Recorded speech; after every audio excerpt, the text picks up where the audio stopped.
The NBA is underway. I was able to go to watch the Cleveland Cavaliers and the Dallas Mavericks last night. I'm a season ticket holder to the Mavericks, and it may not be a very good season because not only do they have trouble scoring, whenever Dirk Nowitzki's held under double figures, they don't have much of a chance, but they don't play defense. And I'm a Rick Carlisle fan, but people can't blame what's going on this year on Avery Johnson. And Rick will get him around because Rick knows how to coach, but this is a middle-of-the-road team when it comes to playoff teams at best, and they're going to struggle in the West because they don't play defense.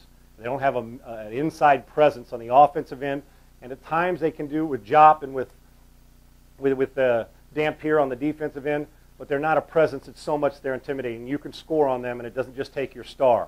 You can score on them. They get a lot of transition baskets to the other team, and it happened again. They close down on Cleveland, and then what happens? Cleveland just keeps going, and everybody gets involved. James goes to the bench, and they extend their lead. He comes back out. He's hitting threes, getting to the basket. You can get wherever you want on the floor right now against the Dallas Mavericks. And I watch them every time they play at home and watch them as much on the road. This is a team that's window slammed shut, folks. They 2-0 over the Miami Heat, 3 years ago in the NBA Finals and lost 4 straight. Windows slammed shut until they do something about it. This team is not an NBA championship caliber team, and I can tell that after a week of the NBA season. Now switching to another couple teams that have high expectations, Detroit Pistons, Denver Nuggets. A little swap of people now. Really, there's 3 people in the trade that matter. There's a backup center that, you know what, it doesn't matter, who Denver got for Allen Iverson. And Allen Iverson for the backup center for Antonio McDyess, who supposedly Denver's going to let be a free agent, and, you know, for the contract situation. But really the trade comes down to, and with McDyess depending, it comes down to Allen Iverson for Chauncey Billups. Now, who wins this trade? What you're trading is you're trading a guy who can score and who's a superstar, and who can get to the rim, and in my opinion is one of the 5 toughest players that's ever lined up and laced up his tennis shoes, and that's Allen Iverson. He plays a lot bigger than he is, but you needed a couple extra basketballs in Denver, and it just wasn't good for the team chemistry, although Iverson's a player, and I'm a huge fan, but he's headed to Detroit for Chauncey Billups. What you're giving up is a superstar name, which you already have in Denver, and a scorer, an Olympian, and a guy who can take over games in Carmelo Anthony. And George Karl loves this, their head coach. And now you're shipping Allen Iverson to a city of Detroit. Well, they'll love him. A team that's won championship and championships in the past. A team that will battle in the East because they're physical.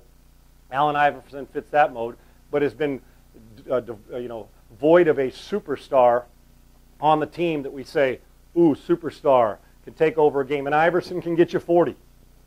Billups was the type of guy who'd get you 14, 8 assists, and 5 rebounds. His leadership. You're giving up great leadership for Detroit, and what I think is one of the more underrated point guards in all of basketball, period, and Chauncey Billups, and a great leader.